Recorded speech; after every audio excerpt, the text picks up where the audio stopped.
आज का प्रातः क्लास है 17/5/1967।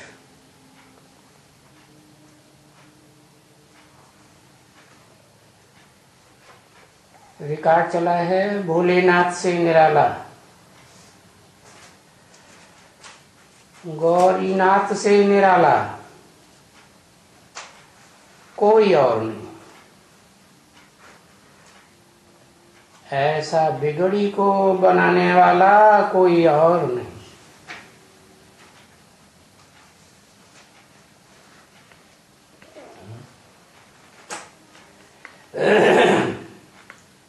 है तो फिल्मी गीत है। फिल्में जब बनना शुरू हुई थी तब फिल्मी दुनिया की सतो प्रधान काल का गीत है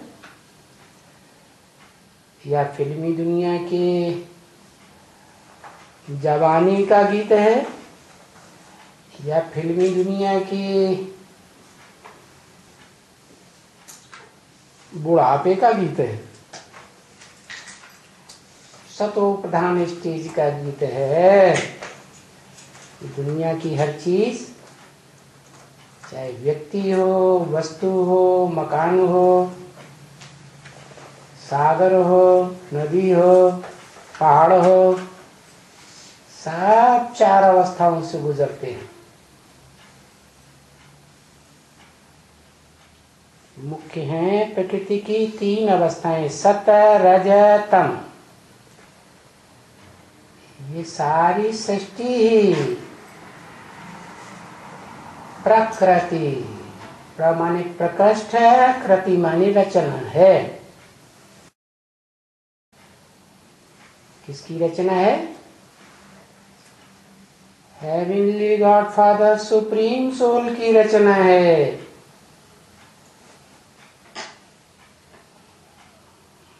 वो आता है क्योंकि आता है ना, इसलिए मुसलमान लोग कहते हैं खुदा। खुद आता है, कोई के बुलाने से नहीं आता।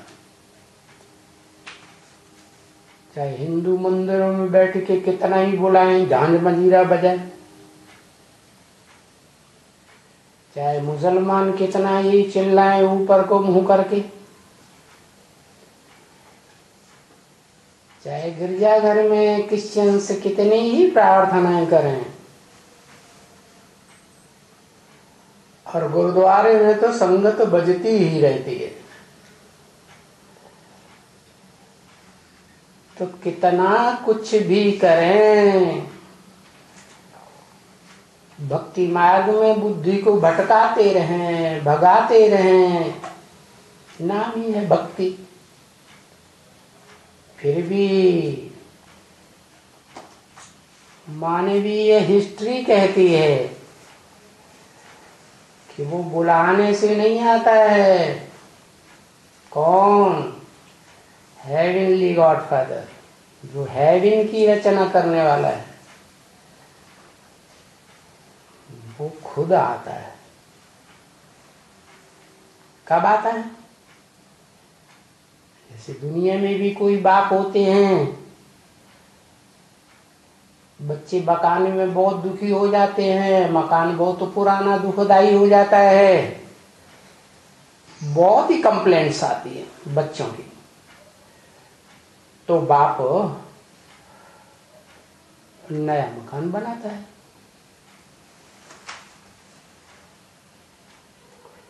पहले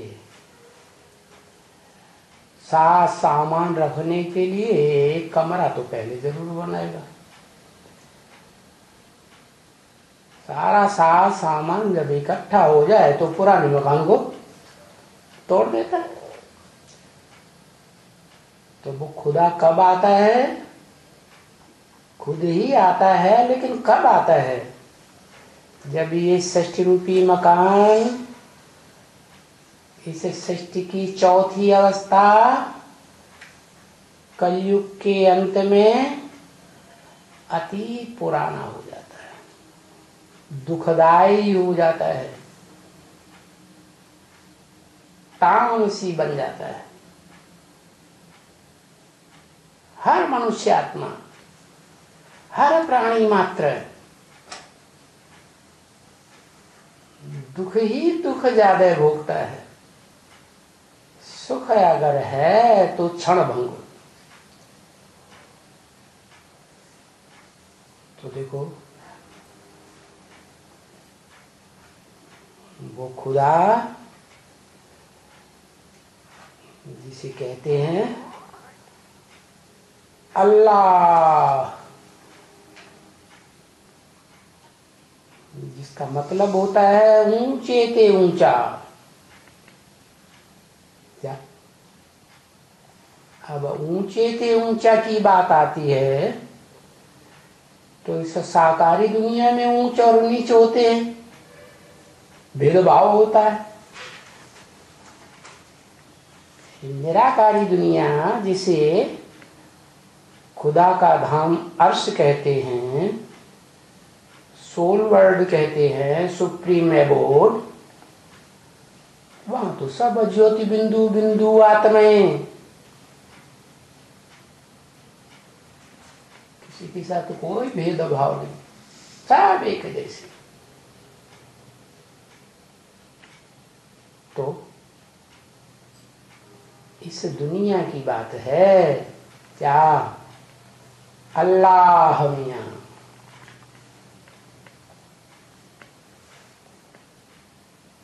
अब जो धर्म पिता इस सृष्टि पर आए 2500 वर्ष के अंदर, इब्राहिम से लेकर के महर्षि दयानंद तक भी कहें, आर्य समाज के स्थापक, तो वो सब देह को महत्व देने वाले धर्म पिताएं हैं। देह जो पंचभूतों से बनती है, माते समझा? क्या समझा? भौतिकवादी दुनिया को मानने वाले हैं और भौतिकवादी दुनिया बनाने वाले हैं पंचभूतों की, उसी को प्रेफरेंस देते हैं। वो भूल जाते हैं कि जन्नत के रचयिता हेवनली गॉडफादर ने तो सुख ही सुख की दुनिया बनाई थी, जहां दुख का नाम निशान नहीं होता। कहते भी हैं हेवन, पैराडाइज, जन्नत, स्वर्ग। हिंदू लोग भी कहते हैं स्वर्ग, लेकिन ये नहीं जानते कि स्व किसे कहा जाता है। स्व माने ही आत्मा।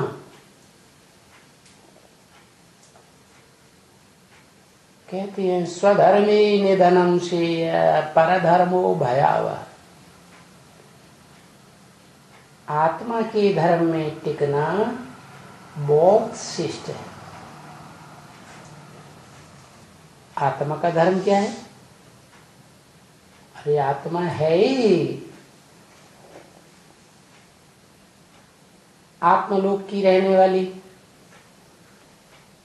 शांति धाम की रहने वाली, तो शांत स्वरूप ही होगी ना, ओरिजिनल रूप में। तो ये बात 2500 वर्ष से, जब से धर्म पिताएं आए दूसरे दूसरे धर्मों के, वो इस बात को नहीं जानते कि हम देह हैं या देह के अलावा कुछ और हैं? क्योंकि देह तो विनाशी है, आज है कल नहीं रहे। लेकिन देह में रहने वाली, जो देह को धारण करने वाली, देह को चलाने वाली, जो राजा के रूप में आत्मा है, वो तो सारे शरीर की इंद्रियों का कंट्रोलर है ना। तो कहाँ रहती होगी? उत्तमांग कहते हैं। क्या? मस्तक, माथा। नेपाली लोगों ने नाम रखा है ना, क्या? सागर माथा। तो मस्तक में भी जो खास स्थान है, जो आत्मा संपन्न और संपूर्ण है अपने में ही, उसका स्थान भी ऐसा ही होना चाहिए। तो उसको कहा जाता है भरी पूरी भ्रकुटी। उस भ्रकुटी में वो आत्मा इस शरीर में निवास करती है। लेकिन है क्या? वो आत्मा ज्योति है, प्रकाश की ज्योति, ज्ञान प्रकाश की ज्योति। खासकर मनुष्यों में, मनुष्य नाम ही इसलिए पड़ता है कि वो मनन चिंतनशील होता है, मन वाला होता है, मनु की औलाद कहा जाता है। तो वो आत्मा जो ज्योति स्वरूप है, उसकी ज्योति के कनेक्शन में सबसे नजदीक रहने वाली इंद्रियां कौन सी हैं? शरीर की आंखें। तो जो सबसे नजदीक रहेगा वो सबसे जास्ती संग का रंग लेगा या नहीं लेगा? तो वो आंखें ज्योति से भरपूर हैं। ज्योति है आंखों में तब तक आंखें देखती हैं, और जब वो आत्मा रूपी ज्योति उड़ जाती है तो आंखों की ज्योति खत्म, बटन जैसी आंखें हो जाती है। सब अनुभव करते हैं, लेकिन इस बात पर गहराई से विचार कोई नहीं कर पाता, क्योंकि ये विचार करने वाली बीज रूप आत्मा तो मनुष्य सृष्टि रूपी वृक्ष में पहला नंबर बीज ही होगा ना। और इस मनुष्य सृष्टि का बीज हिंदू, मुसलमान और ईसाई या जो भी फॉलोअर्स हैं, धर्म हैं, सब उसे मानते हैं कि सृष्टि का आदि पुरुष कौन। नाम भी वैसा ही देते हैं, आदम।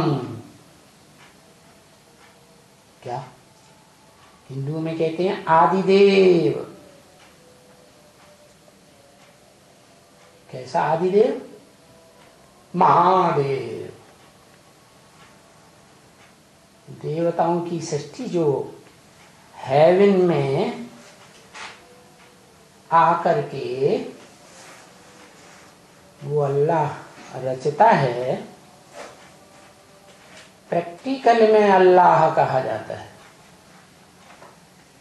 क्योंकि जिस आदम में प्रवेश करता है उसके द्वारा ऊंचते ऊंच कर्म करके दिखाता है। काम के आधार पर ही नाम पढ़ते हैं शास्त्रों में। तो ऊंचते ऊंच जिस मनुष्य ने मनुष्य सृष्टि के बीज रूप आदम कहो, एडम कहो, आदिदेव या आदिनाथ कहो, ऊंचते ऊंच जिसने कर्म किए, जिससे ऊंचे कर्म इस सृष्टि पर कोई आत्मा ने नहीं किए।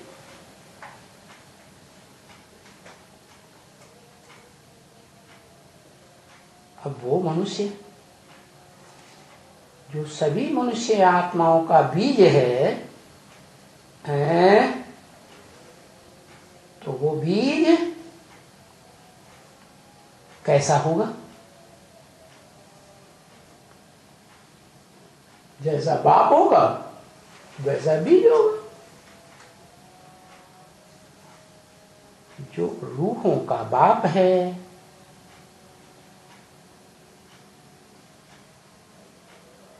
रूहें जब सात्विक स्टेज में होती हैं, जैसे धर्म पिताएं सप्त धाम से आत्माओं के धाम से उतरती हैं, तो उनके चेहरे से रूहानियत टपकती है ना, दिखाई पड़ता है। ये रूह हैं, इनमें रूहानियत भरी हुई है, रूहानियत की रोशनी भरी हुई है।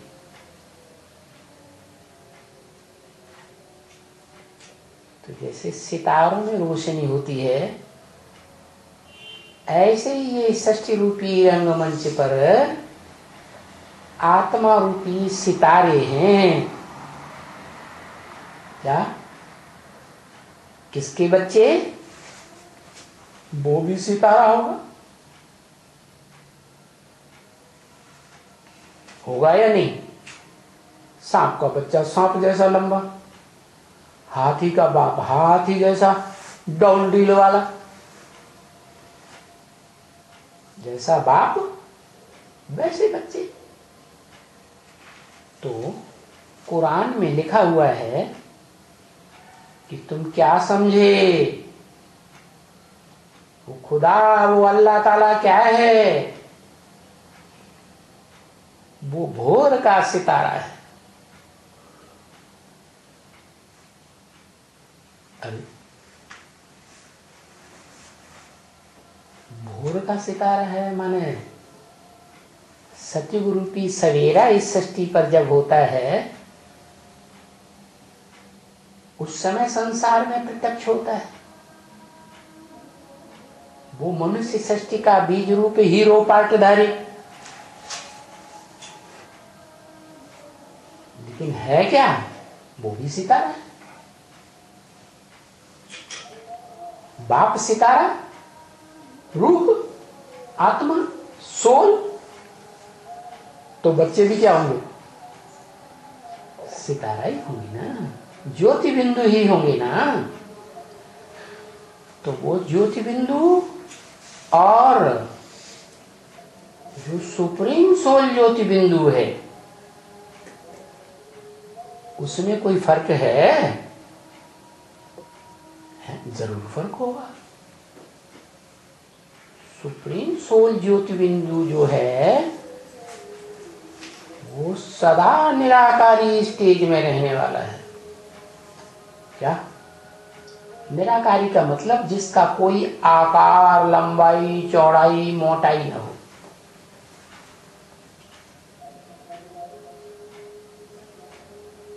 बिंदु रूप है ना। तो आत्माएं सभी ज्योति बिंदु हैं।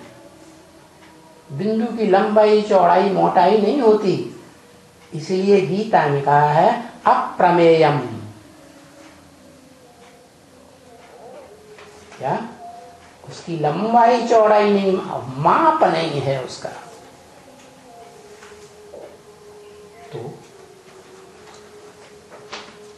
वो आदम क्या हुआ? ज्योति बिंदु है। तो मनुष्य सृष्टि का बाप ज्योति बिंदु, तो सारे मनुष्य ओरिजिनल में क्या हुए? ज्योति बिंदु हुए। तो वो आदम और उस आदम में जो शक्ति कार्य करती है, जिससे वो आदम जन्नत में पहुंच जाता है। हिंदुओं में भी ऐसे ही कहते हैं कि जो ईश्वर है वो नर को नारायण जैसा देवता बनाने वाला है। क्या? ऊंचा होगा तो क्या काम करेगा? ऊंचा ही काम करेगा ना। तो मनुष्य को देवता बनाता है और देवताओं की ही सृष्टि रचने का तरीका बताता है। लेकिन वो तो निराकार ज्योति बिंदु है, सदैव ज्योति बिंदु रहता है। इस सृष्टि पर आता है तो भी क्या? ज्योति बिंदु ही बनकर रहता है, देह भान में आता ही नहीं। तो इस सृष्टि पर आता है तो इस सृष्टि के मनुष्य मात्र आदम जैसे आदमी अपने स्वरूप को कैसे पहचानेंगे? जो सब देहभान में रहते हैं। कब बताया? वो तो सृष्टि तमो प्रधान कलयुग बन जाती है अंत में, तब ही आता है। तो सब मनुष्य मात्र जो धर्म पिताएं 2500 साल के अंदर आए हैं देह अभिमानी, उनके संग के रंग में भारतवासी भी देह अभिमानी बन जाते हैं, अपन को देह समझने लगते हैं। 5 तत्वों के 5 भूत जो हैं, पंचभूत, उनसे बना हुआ शरीर देह अपन को समझते हैं, भौतिकवादी बन जाते हैं। तो वो अल्लाह ताला कहो, खुदा कहो, सुप्रीम गॉड फादर कहो, वो इस सृष्टि पर आता है। क्यों आता है?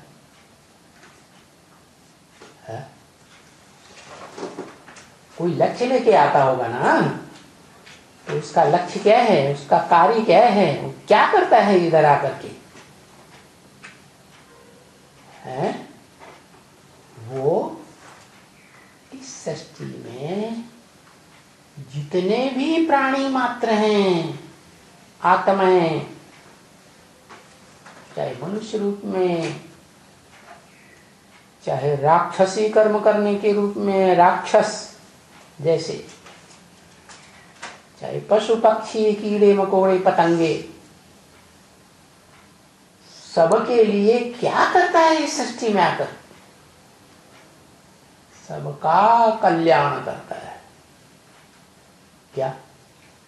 इस सृष्टि पर उसके मुकाबले क्या? जिसे भोर का सितारा कहा, माना सतयुग रूपी सवेरा होने से पहले निकलता है।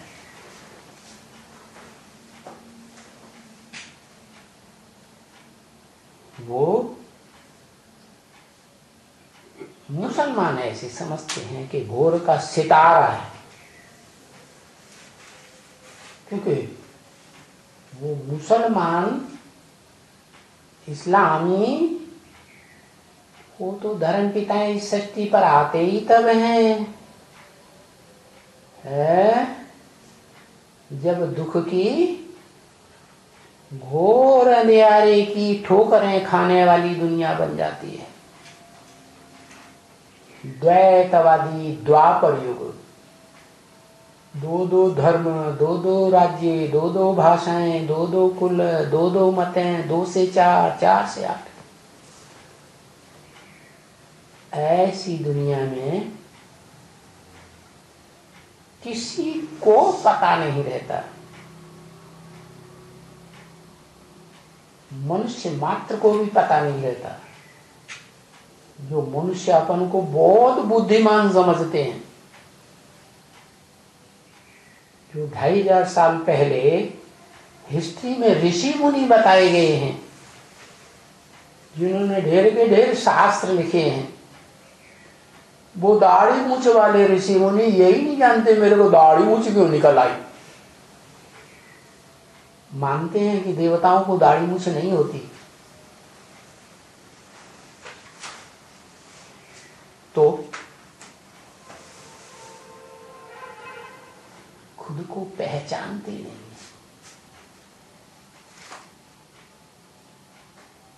सोचते भी नहीं कि मुझे दाढ़ी मूछ क्यों आ गई। दाढ़ी मूछ तो मनुष्यों को होती है, देवताओं को तो होती नहीं।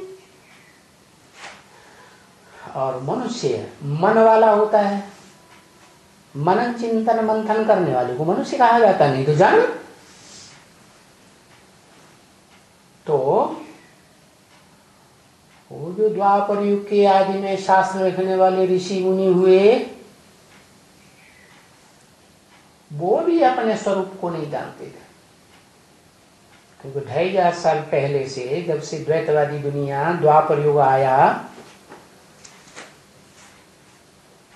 सब उन देह अभिमानी धर्म पिताओं के प्रभाव में आ गए। कि वो तो सतो प्रधान आत्माएं आती है। वृक्ष के जो नए नए पत्ते निकलते हैं ना, वो तो बड़ा आकर्षित करने वाले, कितने अच्छे लगते हैं। तो ये भारतवासी भूल जाते हैं कि हम द्वापर से पहले जो रामकृष्ण की सतयुग त्रेता की दुनिया थी, उसमें हम देव आत्माएं थे और अपन को आत्मा समझते थे।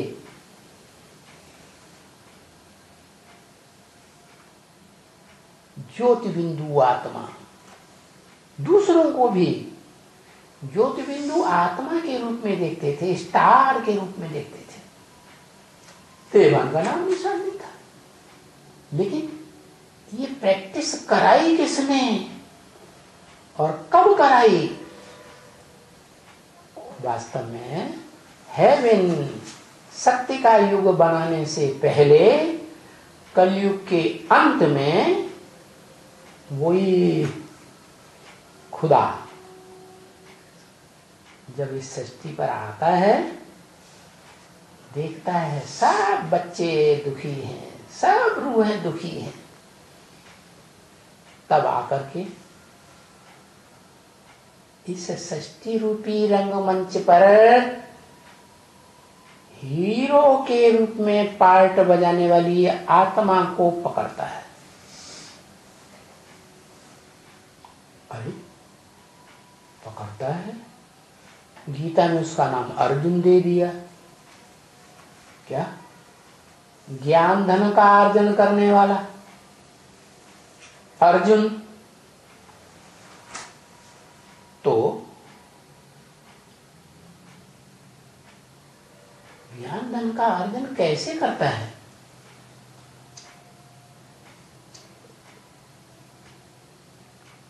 वो जो सुप्रीम रूह है, खुदा, सितारा, ज्योति बिंदु,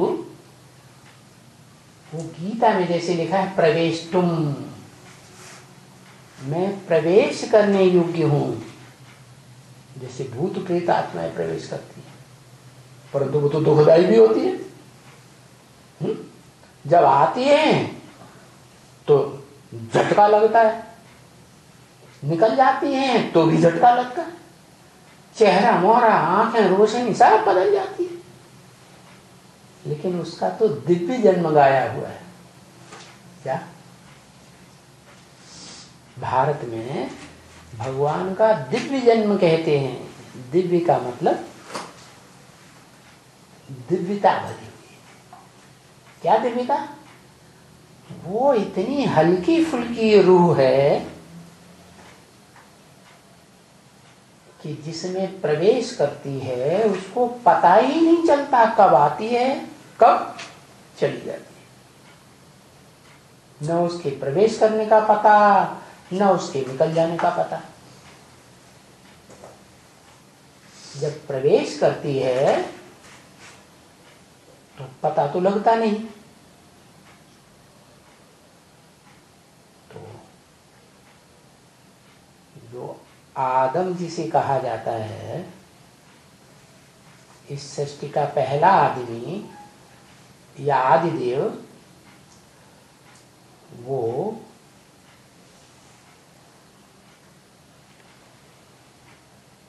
बड़े भोले भाली प्रकृति का होता है, स्वभाव का।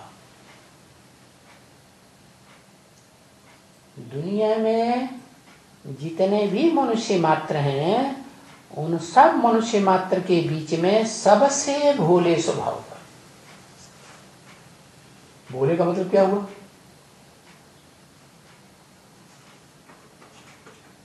जो भी आत्मा इस सृष्टि रूपी रंगमंच पर आती हैं, मनुष्य रूप धारण करती हैं, वो सबका बाप है ना। और बाप के घर में बच्चे पैदा होते हैं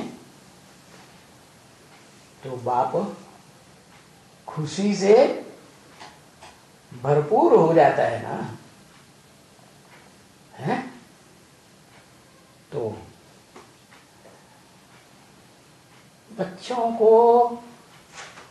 बच्चों की सात्विक स्टेज को, क्योंकि बच्चे तो पहले सत्व प्रधान ही होते हैं, मारी खुशी के सर के ऊपर चढ़ा देता है।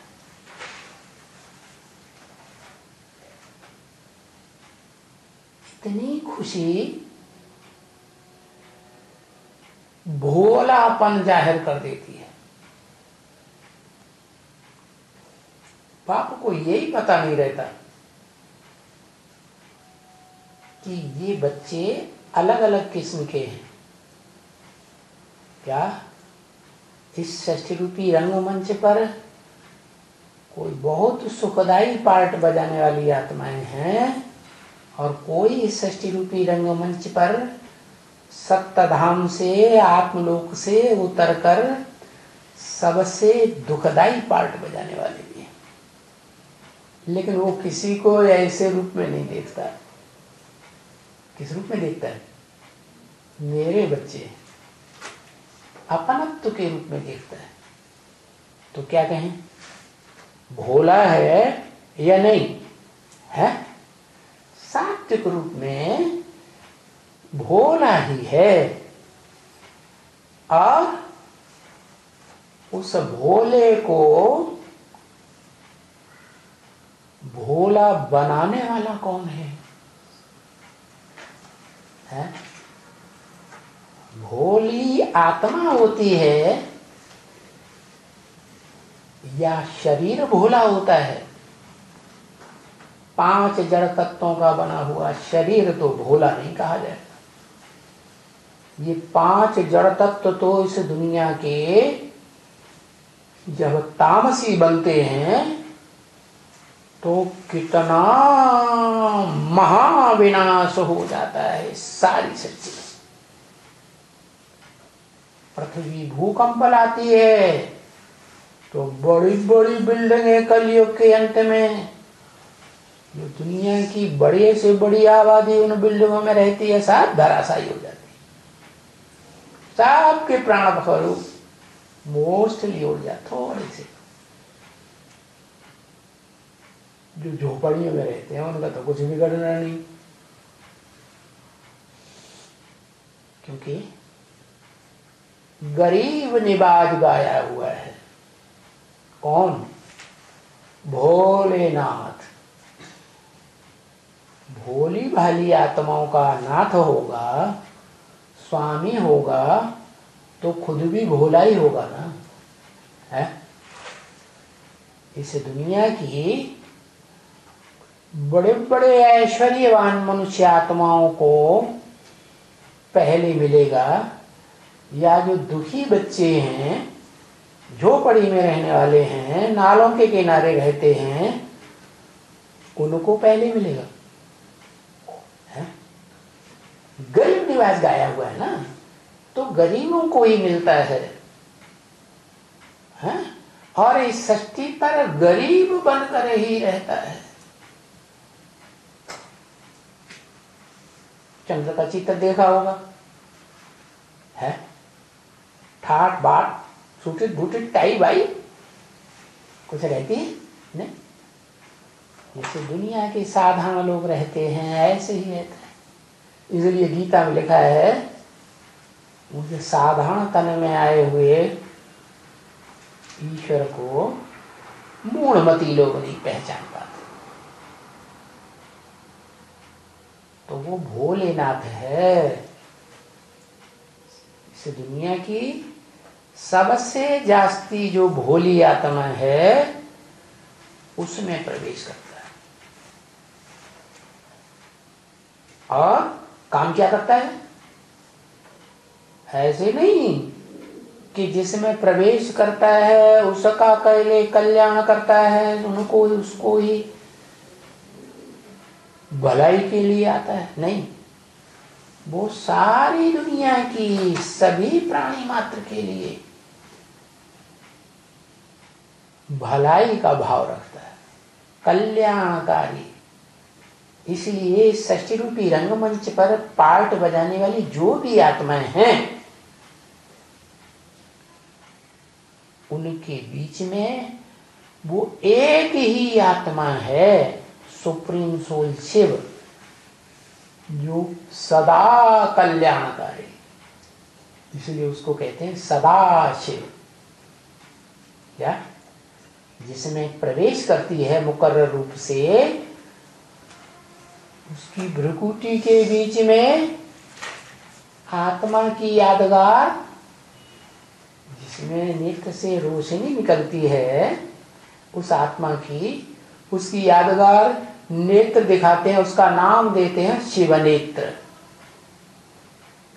सदा शिव का नेत्र। उसका काम ही ऐसा है सृष्टि पर।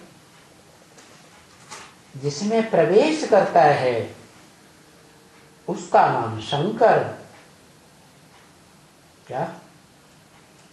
वो नाम दुनिया में और किसी भी प्राणी मात्र का नहीं होता, काम के आधार पर। क्या काम? शंकरोति, शंकर सारे संसार में शांति फैला देता है। अभी कलयुग के अंत में कितनी अशांति बढ़ती जा रही है। कोई भी शहर में चले जाओ, गांव में चले जाओ, कहीं भी चले जाओ, कितना ढान मृदंग,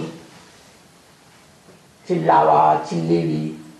गिरजाघर में चले जाओ, है, मस्जिद में चले जाओ, मुल्ला जी चिल्ला रहे हैं, कहीं भी चले जाओ, आवाज की दुनिया बनी हुई है। वाणी ही वाणी। जो वाणी चलाना बहुत अच्छा जानते हैं, उन्हीं का राज्य चलता है। भले मेढकों की वाणी हो, ट्रा ट्रा ट्रा करते रहेंगे, पब्लिक के बीच में बोलते रहेंगे। वो नेतागण जो बड़े बड़े मिनिस्टर, डायरेक्टर और प्रधानमंत्री और राष्ट्रपति बनकर बैठते हैं, बड़े बड़े देश जो महाशक्ति कहे जाते हैं, उनमें भी ऐसे ही बैठे हुए वाणी चलाने वाले। जैसे तुलसीदास ने कहा, क्या पंडित सोई दोई गाल बजा, तेरी भी बात सही। तो तुलसीदास ने तो आज से 400 वर्ष पहले, 500 वर्ष पहले बताया था। तब के मुकाबले अब की दुनिया तो और ही ज्यादा शोरगुल वाली हो गई, अशांति फैलाने वाली हो गई। तो ऐसी अशांत दुनिया में जिस मनुष्य तन में आता है उसको किस लिए आता है, उसको क्या लक्ष्य देने के लिए आता है? उसका नाम जैसा काम नाम देता है शंकर, जो नाम किसी प्राणी मात्र का इस दुनिया में नहीं होता। एक ही पार्टधारी आत्मा है सृष्टि रूपी रंगमंच पर, जिसका नाम शंकर विख्यात होता है, खासकर भारत में। और काम भी वैसा ही करता है। उसका प्रोमिनेंट मुख्य काम है क्या? सारे संसार में शांति पैदा, कोई आवाज नहीं, क्या निर्वाण धाम जैसा बन जाता है। जो ब्रह्म वाक्य ब्रह्मा के मुख से मुरली में बोला है, तुम बच्चे नंबरवार इस सृष्टि में शांति धाम को उतार लेंगे। तो पहले नंबर में जो उतारने वाला है उसका काम के आधार पर नाम पड़ गया शंकर, क्या? और एक टाइटल लगा हुआ है, हर हर बम बम। इसका मतलब है कि वो सारे संसार के मनुष्य मात्र के या प्राणी मात्र के पापों का हरण करने वाला है। क्या?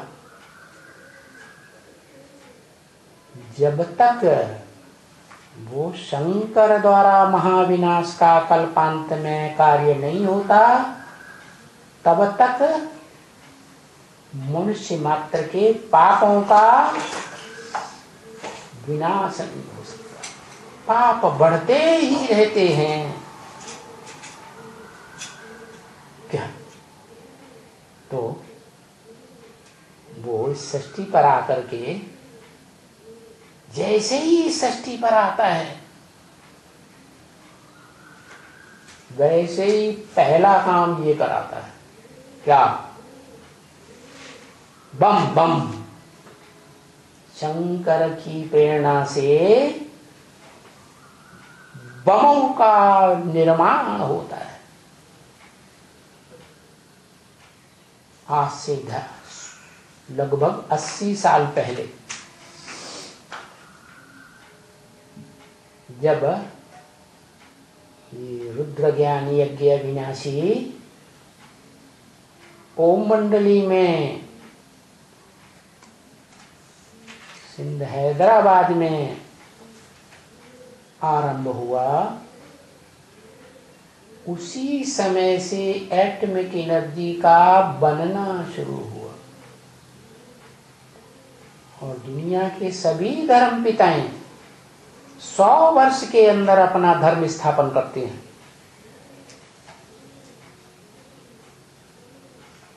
खुदा भी इस सृष्टि पर आता है तो 100 वर्ष के अंदर जो भी मनुष्य मात्र की आत्माएं हैं सब के अंदर स्वधर्म जागृत कर देता है। स्व माने आत्मा, धर्म माने धर्म। दुनिया की सभी आत्माएं ये बात समझ जाती हैं कि हम पंचभूतों से बने देह नहीं है, हम भौतिकवादी नहीं होने चाहिए, हमको अधि आत्मवादी होना चाहिए। अधि माने अंदर, आत्मा माने आत्मा के अंदर, माने हम आत्मा हैं। हर धर्म की मनुष्य आत्मा ये बात पक्की कर देती कि हम सितारा हैं, ज्योति बिंदु आत्मा हैं, और ये आत्मा के धर्म में ही हमको स्थिर रहना है स्मृति से। तो जब सारी दुनिया की मनुष्य मात्र की आत्माएं आत्मिक स्मृति में स्थिर हो जाती हैं, तभी इस दुनिया का चतुर्थ विश्व युद्ध बमों से पूरा हो जाता है और शंकर जी का काम खलास हो जाता है। तो देखो कैसी वंडरफुल बात है। शिव है भोला, इस षष्ठी रूपी रंगमंच पर पार्ट बजाने वाली ऐसी सुप्रीम आत्मा, ऐसा भोला कि दुनिया की कितनी भी हिंसक दुखदाई सारे संसार को दुखी करने वाली आत्माएं क्यों न हो, सबको प्यार देता है।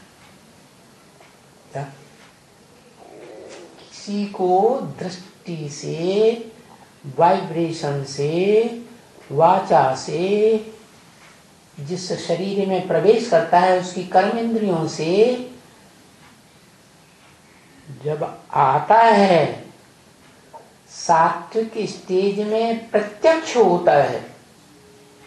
क्या जब प्रत्यक्षता रूपी जन्म लेगा तो सत्व प्रधान होगा या तमो प्रधान है? जैसे बच्चा सत्व प्रधान होता है, वैसे ईश्वर भी सात्विक पार्ट बजाता है। सारी सृष्टि की मनुष्य आत्माएं उससे प्यार का ही अनुभव करती हैं। कैसे प्यार करेगा? वो तो बिंदु है, निराकार है। मूर्तिमान शंकर में प्रवेश करता है। मूर्तिमान क्यों कहा? क्या सदा मूर्ति रहती है? जब महाविनाश होता है तो सबकी मूर्ति रूपी शरीर तो खलास हो जाते हैं। हाँ, एक आत्मा है, आदम, एडम, आदिदेव, जो इस सृष्टि रूपी रंगमंच पर सदैव देह में ही रहता है, लेकिन दो प्रकार की स्टेज धारण करता है। सृष्टि के आदि में ऐसी सात्विक स्टेज धारण करता है कि निरंतर आत्मिक स्टेज में ही रहता है, आत्मा ही समझता है ज्योति बिंदु हूं। जैसे शिव ज्योति बिंदु है सदा काल के लिए, ऐसे वो भी यही समझता है कि जब तक टोटल नई सृष्टि नहीं आवे, नई सृष्टि की पीढ़ी तैयार न होगे, 16 कला संपूर्ण देवात्मा इस सृष्टि पर जन्म लेना शुरू न करें प्रैक्टिकल में, तब तक वो सात्विक स्टेज में रहता है। और सात्विक स्टेज में ही रह करके सारा कार्य करता है। विनाश का कार्य भी सात्विक स्टेज में करता है। कोई कहेगा अरे हाँ, गीता में लिखा है ना, ऐसी आत्मनिष्ठ आत्मा सारे संसार का भी विनाश कर दे तो भी उसको पाप नहीं लगता। इसलिए ब्रह्मा के द्वारा वेदवाणी में ब्रह्मा के मुख से बोला, क्या क्या बोला है कि मैं ऐसे के द्वारा विनाश करता हूं जिस पर कोई पाप न लगे। पाप और पुण्य तो शरीर के द्वारा होता है, और वो आत्मा क्या, वो तो सदैव आत्मिक स्थिति के पुरुषार्थ में खड़ी रहती है। खड़ी हो जाओ।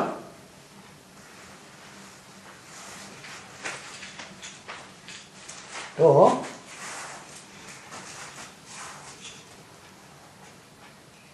आत्मिक स्थिति में सदैव खड़े होने वाली आत्मा,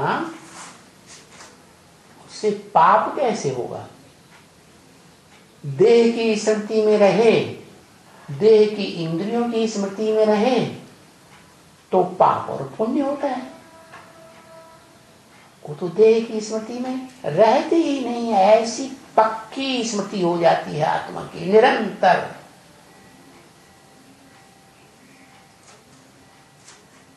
तो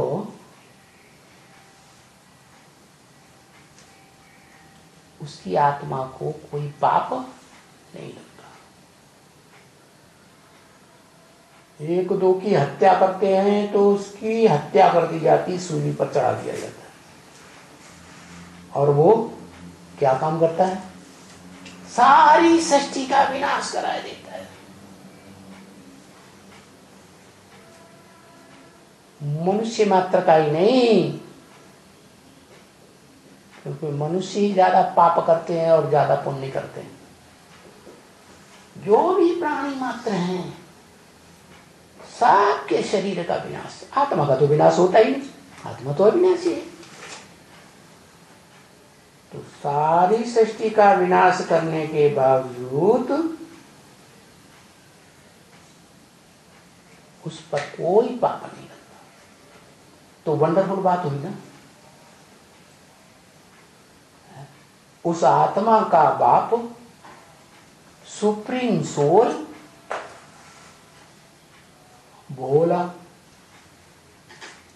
कितना भोला? चाहे कोई महापापी हो, चाहे कोई महापुण्यात्मा हो, चाहे कोई कितना भी हिंसक हो, उसको उस दृष्टि से नहीं देखता।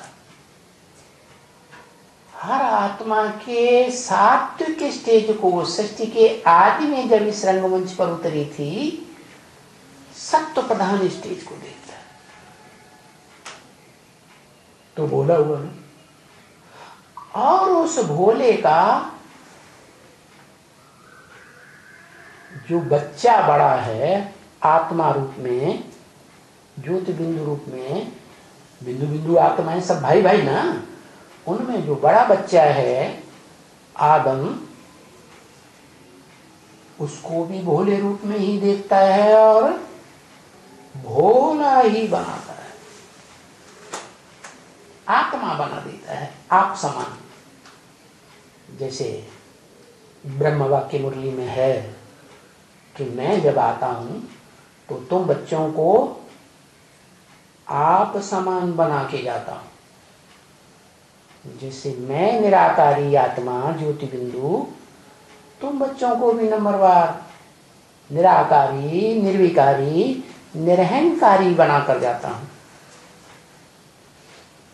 एक आदम की बात नहीं, 500, 700, 750 करोड़ जो भी मनुष्य मात्र हैं, सबको निराकारी स्टेज में स्थिर करा के जाता है। तो देखो, आदम का बाप जिसका कोई बाप नहीं, सुप्रीम फादर, वो भोला इतना, और उसका बड़ा बच्चा भी इतना भोला कि इतना भोला कैसा कि सारी सृष्टि के मनुष्य मात्र चाहे जैसे हो दुखदाई, सबको संग का रंग लगाता है।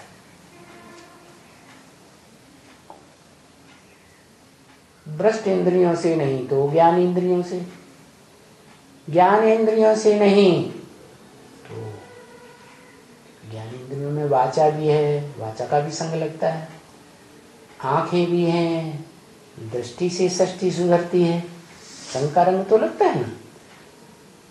और इंद्रियां भी ना हो, इंद्रियों को 10 को कंट्रोल करने वाला मन भी ना हो,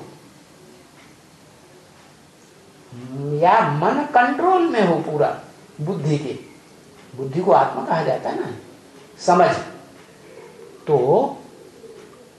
वो वाइब्रेशन के आधार पर सारी सृष्टि में वाइब्रेशन फैलाता है और सबका संग के रंग से कल्याण करता है। बाप समान भोला हो गया ना, तो नाम आया भोलेनाथ से निराला कोई और नहीं। अब निराला कहें, किससे निराला? दूसरों के मुकाबले निराला। अंग्रेजी में भी कोई शब्द होगा, पेक्यूलियर, जिसके जैसा और कोई न हो, ऐसा। तो वो भोलेनाथ सुप्रीम सोल इस सृष्टि पर आकर के मनुष्य सृष्टि के बीज को आप समान 100% भोला बनाता है। और वही भोला क्या इस सृष्टि से जब सुप्रीम सोल चैतन्य आत्माओं को, जिन चैतन्य आत्माओं को रुद्राक्ष कहा जाता है, अक्ष माने आंख, रुद्र की आंखें कहा जाता है। ईश्वर के ज्ञान का नाम क्या है? अविनाशी रुद्र ज्ञान यज्ञ। तो ज्ञान अविनाशी है तो उसका दाता भी अविनाशी, लेकिन वो दाता सुप्रीम सोल है या कोई और है? सुप्रीम सोल ही दाता है उस ज्ञान का, एवर लास्टिंग, अव्वल नंबर। क्यों? क्योंकि वो जन्म मरण के चक्र में नहीं आता है। और जितनी भी मनुष्य आत्माएं हैं, प्राणी मात्र हैं, सब सृष्टि में जन्म मरण के चक्र में आते हैं, इसलिए पूर्व जन्म की बातों को भूल जाते हैं। वो supreme soul, supreme god father जन्म मरण के चक्र में न आने के कारण गीता में अजन्मा कहा गया। या आ माने नहीं, जन्मा माने जन्म लेने वाला, गर्भ से जन्म लेता ही, तो कुछ भूलता भी नहीं। क्या मृत्यु है एक ऐसा भयंकर एक्सीडेंट है मनुष्य के जीवन में कि वो एक्सीडेंट होने के बाद सब भूल जाता है। दुनिया में भी ऐसे होता है ना, किसी को कोई भारी एक्सीडेंट में वो ऐसा क्षत विक्षत हो जाता है तो उसको उस जन्म की पूर्व की बातें सब भूल जाती। तो ऐसे ही ये महाविनाश कल्पांत काल में चतुर्युगी के अंत में होता है। वो ऐसा बड़ा एक्सीडेंट है जिसमें सारी दुनिया के जो भी प्राणी मात्र हैं, मनुष्य मात्र हैं, सबको सब कुछ भूल जाता है। क्या? सिवाय एक आत्मा है जिसमें सुप्रीम सोल मुकर्रर रूप से प्रवेश करता है,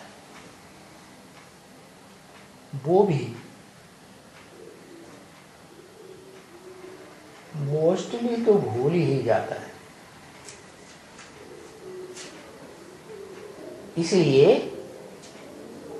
कि उसी आत्मा के लिए बोला है ब्रह्म वाक्य कि इस दुनिया में सदा काल स्थायी कोई चीज नहीं है। सदा काल स्थायी सिर्फ एक शिव बाबा है। ये नहीं कहा शिव बाप है, वो तो बिंदु बिंदु आत्माओं का बाप है। वो तो इस सृष्टि पर रहता ही नहीं। क्या? जैसे कोई बड़ा अच्छा कारखाने का मैनेजर हो, प्रबंधक, वो अच्छा प्रबंधक तभी माना जाए कि वो घंटे 2 घंटे के लिए आए और ऐसी व्यवस्था कर जाए इस अच्छी कि सारा कारखाना, सारे कारखाने के जो वर्कर्स हैं अच्छी तरह से उमंग उत्साह में काम करते रहे। नंबर 1। तो ऐसे ही उन सभी आत्माओं के अंदर जो इस सृष्टि पर रंगमंच पर काम करने वाली हैं,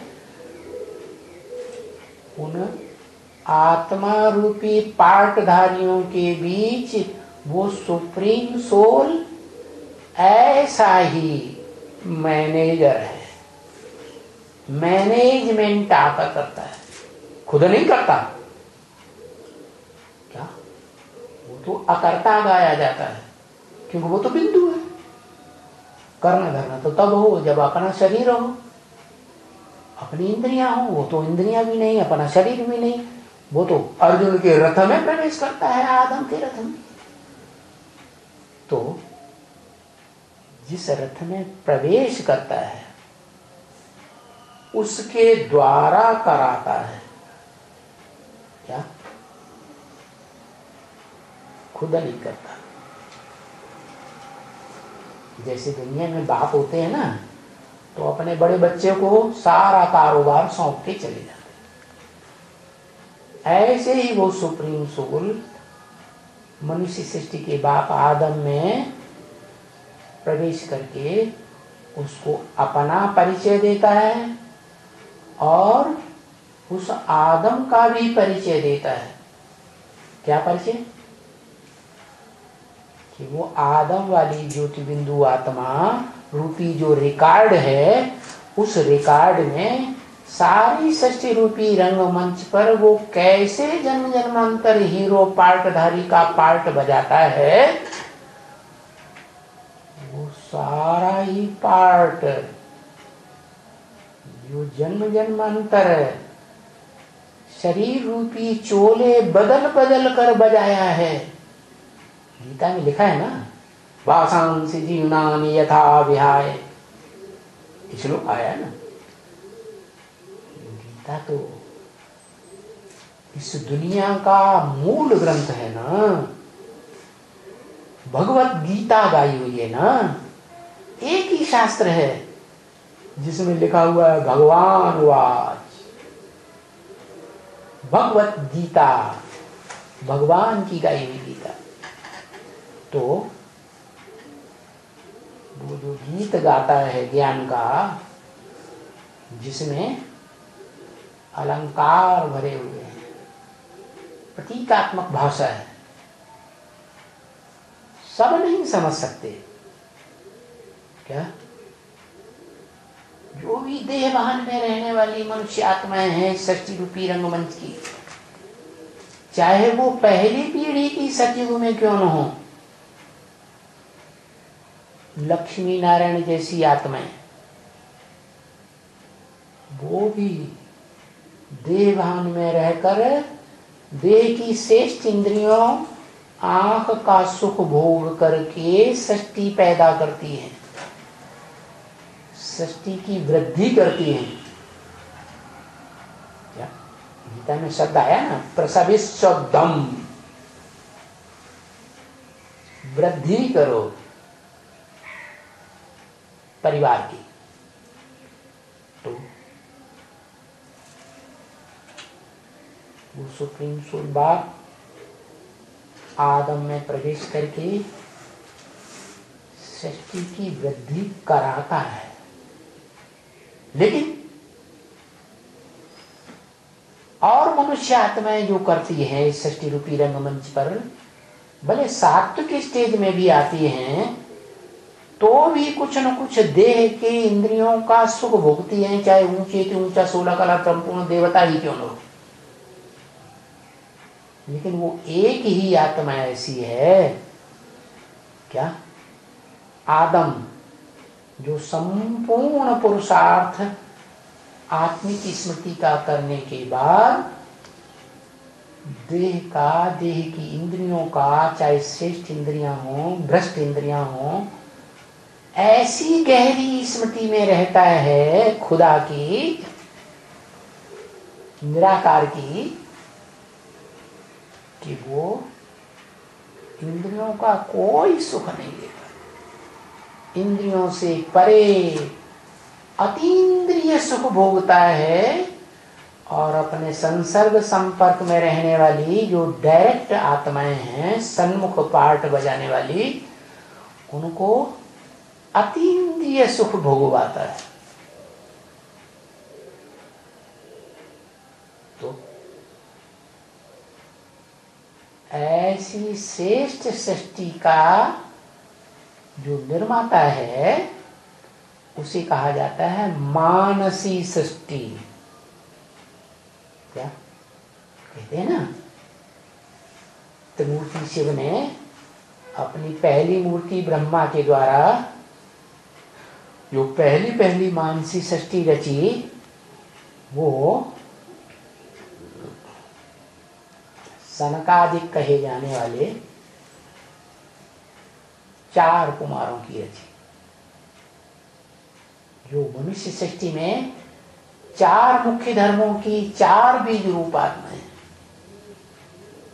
देवता, इस्लामी, बौद्धि और क्रिश्चियंस। बाकी धर्म तो उनके सहयोगी धर्म हैं, उनकी बात छोड़ दो। तो मानसी सृष्टि रचता है, वाइब्रेशन की सृष्टि। क्या है? रुद्र ज्ञान यज्ञ, ज्ञान का यज्ञ है, जिस ज्ञान यज्ञ से उत्पन्न होने वाले ब्राह्मण कहे जाते हैं। क्या ब्राह्मणों का जो मुखिया है ना, महारुद्र शंकर, उसको भी यज्ञों पर भी दिखाते हैं ना। इसका मतलब कौन से वर्ण का है? ब्राह्मण वर्ण का है। तो उसके जो भी बच्चे हैं रुद्रगण, वो सारे ही ब्राह्मण वर्ण के। उनमें 11 हैं मुख्य, 11 रुद्रगण, और बाकी 108 की माला भी है रुद्रगणों की। माला माने संगठन। क्या?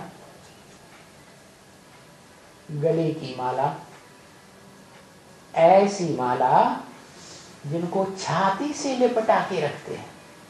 माँ बाप बच्चों को छाती से लिपटा के रखते हैं ना प्यार में, ऐसे बच्चों की माला।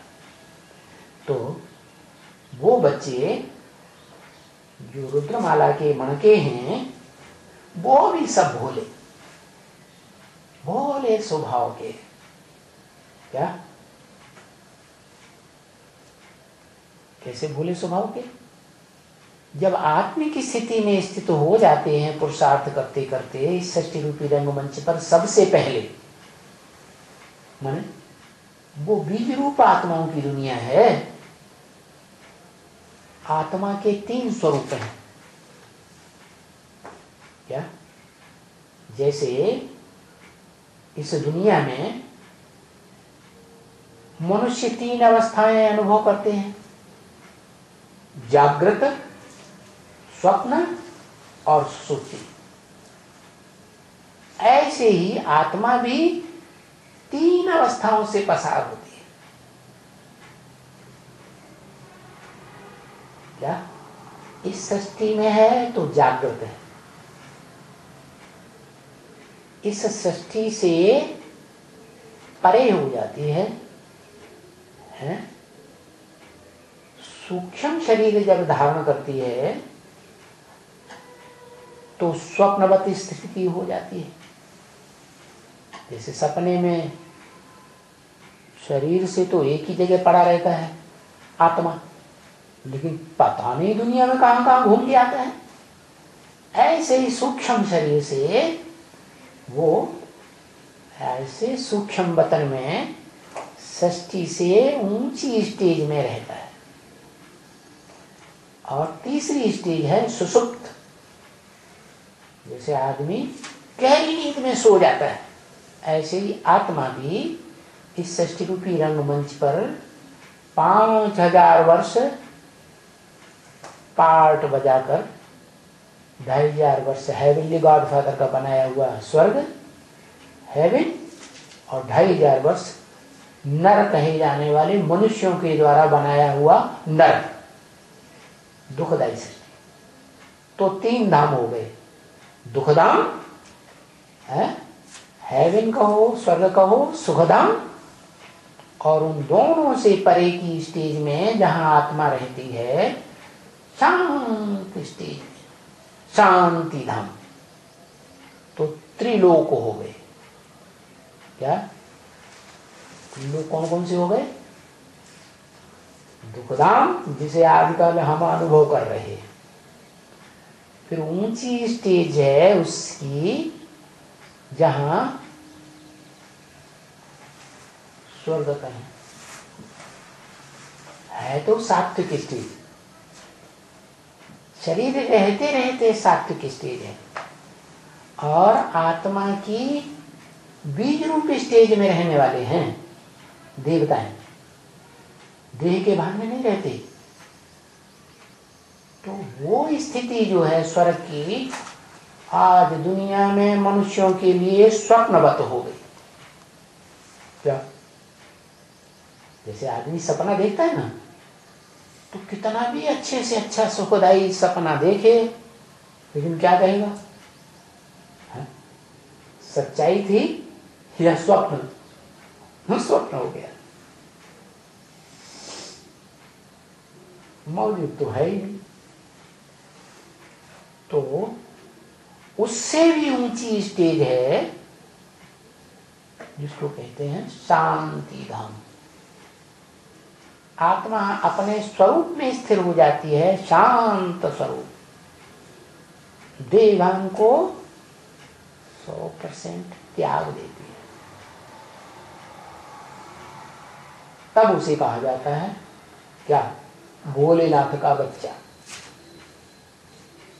तो बताया भोलेनाथ से निराला कोई और नहीं।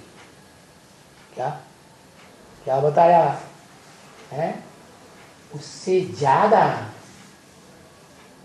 निराली कोई आत्मा नहीं। किससे टैली किया? इस मनुष्य सृष्टि की आत्माओं से टैली किया। मनुष्य सृष्टि की आत्माओं का बाप ही क्यों न हो, हीरो पार्टधारी ही क्यों न हो, क्या उससे भी ज्यादा निराली आत्मा शिव है, जो सदैव निराकारी स्टेज में रहता है। परंतु वो जिस तन में प्रवेश करता है उसको भी 100% आप समान बना के जाता है। क्या? इसलिए जिस मूर्तिमान में शरीर रूपी रथधारी में अर्जुन में प्रवेश करता है, उसको भी क्या बनाता है? इस संसार में निराला पार्ट बजाने वाला बनाता है। अब चूंकि सुप्रीम सोल जो है वो तो वास्तव में निराला है। क्यों? क्योंकि उसको तो किसी से टैली ही नहीं किया जा सकता। क्या टैली किया जा सकता है? नहीं। उसकी कैटेगरी की तो कोई आत्मा है ही नहीं जिससे टैली करें।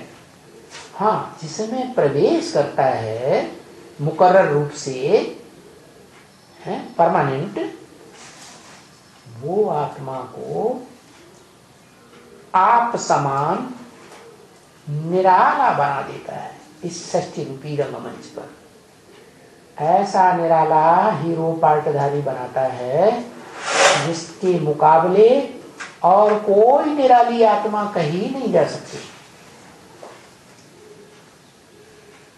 तो भोलेनाथ शिव हुआ, लेकिन निराकारी है। इसलिए साकारी षष्ठी रूपी रंगमंच पर प्रैक्टिकल में शरीर के साथ पार्ट बजाने वाला भोलेनाथ कौन हुआ? ऊपर वाला। वो तो कहता ऊपर वाला, आप क्या कहते? ज्योतिबिंदु, शिव बाबा। हाँ, शंकर है। माताओं ने दोनों ने सही बता दिया है। तो शिव और शंकर दोनों मिलके समान हो गए। जिस आत्मा के संपन्न पुरुषार्थ में वो भोलेनाथ हो गया। इस षष्ठी रूपी रंगमंच से उसको भोलेनाथ शंकर से निराली पार्ट बजाने वाली आत्मा कोई नहीं। और यही बात ब्रह्मा के मुख से शिव ज्योति बिंदु सुप्रीम सोल ने बोली। क्या बोली? हाँ? शंकर का ऐसा पार्ट है वंडरफुल जो तुम बच्चे समझ ना सको, तो निराला पार्ट हुआ ना।